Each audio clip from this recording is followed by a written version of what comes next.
आप जेल से निकले, आप घर क्यों नहीं गए पहले? क्योंकि हमको पता है हमारी आवाज दबा दी जाएगी। उनपे सच्चा केस है, हम पे झूठा केस है। हमको झूठा केस में एफआईआर होने के 4 घंटा के भीतर अरेस्ट करके जेल भेज दिया गया और उनपे सही केस होने के बावजूद प्रशासन उसको गिरफ्तार नहीं कर सका। खान सर पर हत्या की साजिश, खान सर और रोशन सर के बीच टीचर वॉर शुरू हो गया है। रोशन आनंद प्रिंस यादव की हत्या की गई है। हम अपने आप को सर जवाब नहीं दे पा रहे हैं सर। जो भाई मेरे लिए हमेशा खड़ा रहता था उसको हमने खो दिया है। हमको सर विश्वास नहीं होता है सर कि वो मर गया है। सच पूछिए तो सर हमारा ना माइंड ना हर्ट कोई भी इस बात को एक्सेप्ट करने के लिए सर तैयार ही नहीं है कि प्रिंस मर गया है। आंसू जो होता है ना सर, आंसू सर मेरा सूख गया है सर। माता पिताजी स्वीकार कर पा रहे हैं? सर जब हम जेल से बाहर निकले तो मेरे दिमाग में पहला चीज यही आया कि हम किस मुंह से अपने माँ बाप को अपना चेहरा दिखाएंगे। मम्मी पापा का सर याद आता है तो सर एक ही सवाल मन में उठता है कि उसको क्या जवाब दें, क्या मुंह दिखाएं। जिस मम्मी पापा हम पे भरोसा करके भाई को मुंह तक दिखाने के लायक नहीं है सर।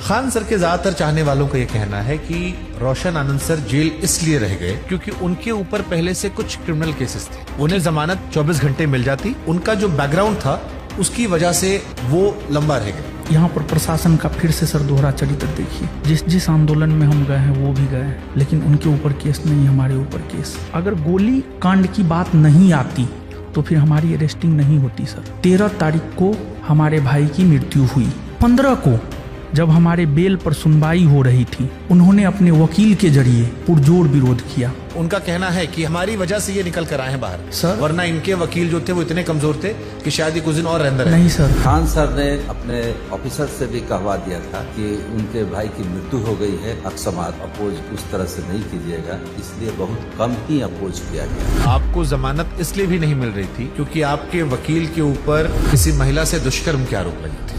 आप खान सर को दोषी क्यों मानते हैं इस घटना के लिए? 2 जून को अगर वो मीडिया में आकर के ये स्टेटमेंट नहीं देते कि गोली चला है तो हमारा भाई पटना में ही रहता। पूरी तरह से इतनी गोली चलाने लगे 10 मिनट में 8-10 राउंड तो हम देखे हैं यहाँ पे। नेपाल जो पुलिस है उसने अभी भी उनके 4-5 दोस्त जो थे उनको शायद हिरासत में रखा है। यहाँ दोबारा पोस्टमार्टम नहीं हुआ। किसी ने कहा आंख के ऊपर चोट का निशान था, दूसरा अधिक शराब पीने की वजह से जिक्र हो रहा था। सर मेरा भाई था, हमारे साथ रहता था, हमको पता है शराब नहीं पीता था सर। उनके 2 दोस्तों में एक दोस्त जिसका नाम शायद रोशन है, कुछ लोग उन पर भी शायद शक जता रहे थे। जब आप जेल से बाहर निकले तो रोशन आनंद सर को एहसास हुआ कि वो सनातनी है। हम सनातनी हिंदू हैं। मैं सनातनी हूँ, इस पर हमें प्राउड है। और मैंने सनातनी शब्द का प्रयोग धर्म और अधर्म को लेकर किया था। प्रिंस से आपने कहा था नेपाल जाने के लिए? नो सर, जिस रोज घटना हुआ है 2 जून। एक थ्योरी और आती है, विकास नाम का वो व्यक्ति जो गार्ड के कंधे पर हाथ रख के ले जाता है, जिसके बाद कई सारे लोग उसकी पिटाई करते हैं। वो आरोप ये लगता है कि आप उस विकास को बचाना चाह रहे थे। वो कह रहे हैं कि पहली गोलियां आपकी तरफ चलाई गई थी जिसका वीडियो नहीं आया। ये सर गलत है, प्रशासन उसके तरफ था। ये तो पुलिस ने कहा गोली नहीं चलाई गई। फायरिंग करता हुआ कोई अब तक नहीं दिखा है इसमें। तो फिर आप क्यों कहते हो कि पुलिस उनका साथ दे रही है? गोली तो सर चलाया गया है। पहले आपने भी शायद कहा था गोली नहीं चलाई गई। हमारी तरफ से गोली नहीं चला है। फैजल खान ने अपने गार्ड को कहा गोली चलाओ, मर्डर हो जाए, जो हो जाए हम देख लेंगे। क्या वो इतने बेवकूफ होंगे कि मतलब वो हत्या जैसी चीज करवा के अपने आप को जीवन में फंसाना चाहेंगे? झूठा केस में हमको जेल में डलवा दिया ना। हम जेल में नहीं होते, हमारा भाई आज हमारे साथ होता। हमको डर है, वो हमको भी सर मरवा सकता है सर। आप डरते हैं खान सर से? जेल जाकर आत्ममंथन तो किया होगा ना कुछ आपने भी? कोई अपना नहीं है, सच में कोई अपना नहीं है सर। यही सच है सर। रणभूमि आपका है, लड़ना आपको पड़ेगा, कष्ट सर आपको सहना पड़ेगा। कहीं लगता है कि ये बहुत छोटा विवाद था, इतना बड़ा क्यों बन गया? इस बात का अफसोस है आपको? कहीं हमको अपने करियर को लेकर के इतना बड़ा कीमत चुकाना पड़ेगा। अगर हमें एहसास भी होता तो मैं इस लाइन में ही सर नहीं आता। हमने तो सब कुछ सर खो दिया है।